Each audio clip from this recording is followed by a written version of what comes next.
Hello everyone and welcome back to ESL Smart Resources. Today we're going to continue in our series of videos where we use Google Forms to make speaking activities for our language learners. And today we're going to make a pair speaking activity. So, a couple of things. First of all, we're going to use text input, which we've used before. But we're also going to do something new today. And we're going to add something called branching. Okay, and this makes Google Forms very powerful. Today we're just going to do a very simple version to give us our pair activity. So I've chosen an activity that I want to put into Google Forms. And this is what it looks like. So we have a student A and a student B, and they have different information. Okay, there's some gaps that one student needs to fill in that the other student has. So for this activity, what I want them to do is the student who has the gap has to guess the word. And today we're doing comparatives. So they're going to guess and they've got to say the full sentence. Okay, so for example, Spain is more expensive than France. And then student A will say, no, sorry, try again. Spain is hotter than France. Yes, that's right. Okay, so let's get to Google Forms. Okay, here we are in Google Drive. I'm going to make a new folder.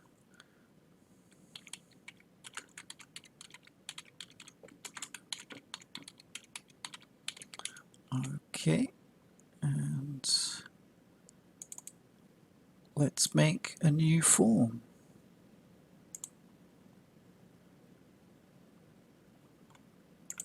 Let's give it a title.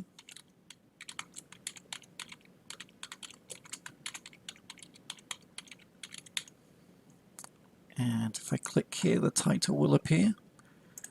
As usual, I like to ask my students' names and get them to input their class so I can use it with multiple classes. Okay, let's just say Monday, 11 a.m. Okay, so this is how I usually start all of my activities. Let's add one more question. So this is where we're going to split the students into A or B.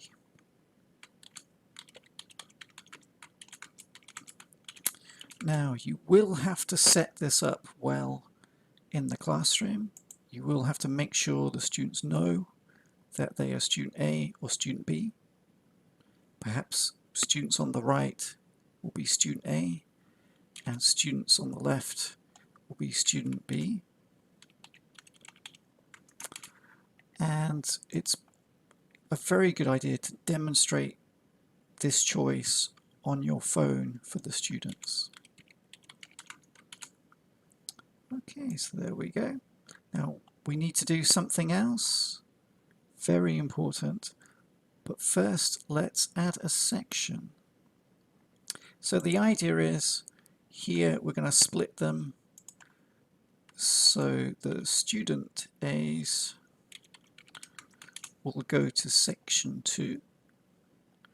Let's add another section now for student B. Oops. Okay, so now we've made section 2 and 3. Let's go back here, come down to the 3 dots in the corner, and we want go to section based on answer. Okay, clicking that and this comes up. Continue to next section. So student A, go to section 2. Okay, so if they click this, they'll then go here. and student B go to section 3. So if they make this choice, they're going to go here. And that's basically it. That's the branching. There is one more important thing we need to do at the end. Okay, because we'll need to submit the form for student A so they don't continue into student B's. Okay, so now I've got that set up, I can start adding my questions. So I'm going to set it up like this.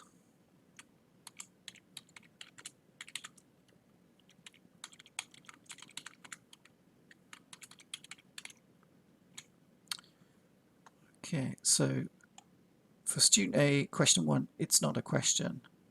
They've got the right answer. So I used add title and description here. When I go to student B, I'm not going to do that. I'm going to add question. So 1.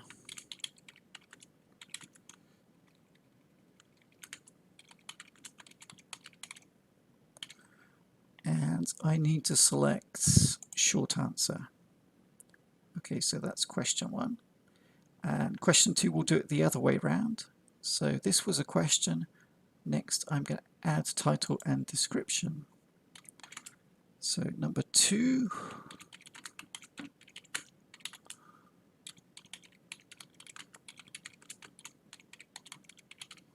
The Hulk is stronger than Spider-Man. And go back to student A. Add question this time.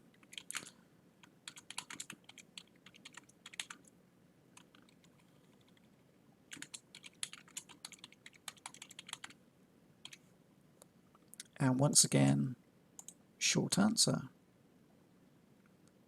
Okay, I'm going to continue like this. So add a title for number 3.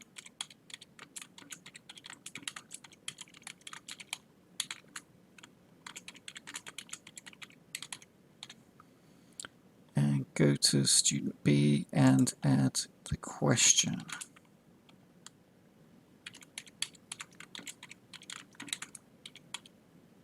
Question.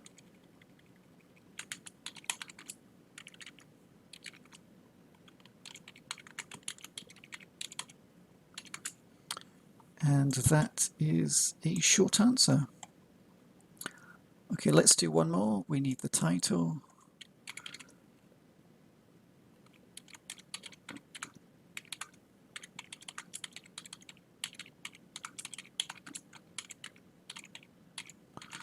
Arabic is more difficult than English. And add question.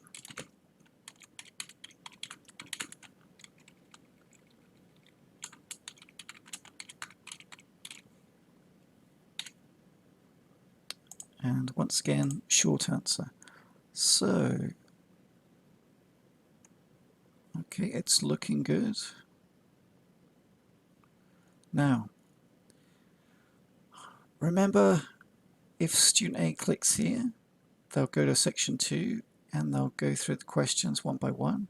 If we don't do something now, they will continue into student B, and we don't want that. So we're going to click here and click submit form. Okay, after B has finished, it will automatically submit. So that's looking good. What I recommend you do is come up here to preview, and we can test this out. We can check there's nothing wrong. So let's call this test A, choose a class, and student A. Next. Okay, here we go. Spain is hotter than France. The Hulk is stronger.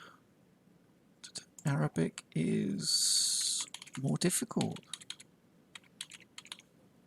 And here we go, we can submit, and it's finished. Okay, that is looking good. So now I just need to publish. So click the link, shorten the URL, copy it. Okay, let's take a look from the student's point of view. Okay, so this is what student A will see.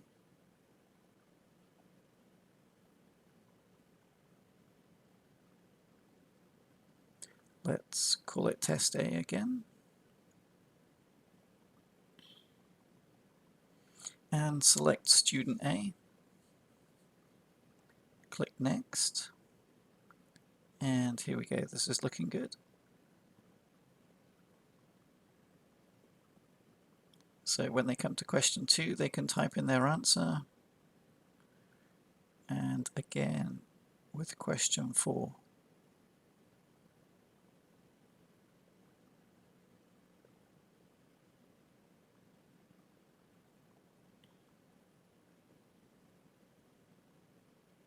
Okay, and let's submit that. Okay, great. And let's check what student B will see.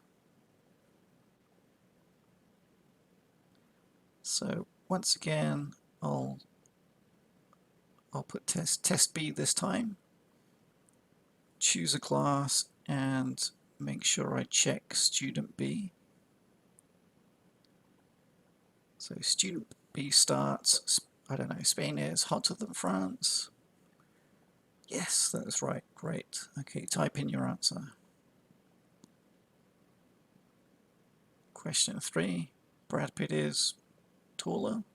Yes, that's right. Okay, great. And then they can submit. Okay, there you go. So that's how to make a pair speaking activity for your students. I'm sure you can think of many different activities you could use like that, utilizing the branching function. Okay, I hope you enjoyed the video. Let me know in the comments what you do with your students, what activities you think of. Next time, I'll show you how to make a class survey using Google Forms. Okay, take care. See you next time.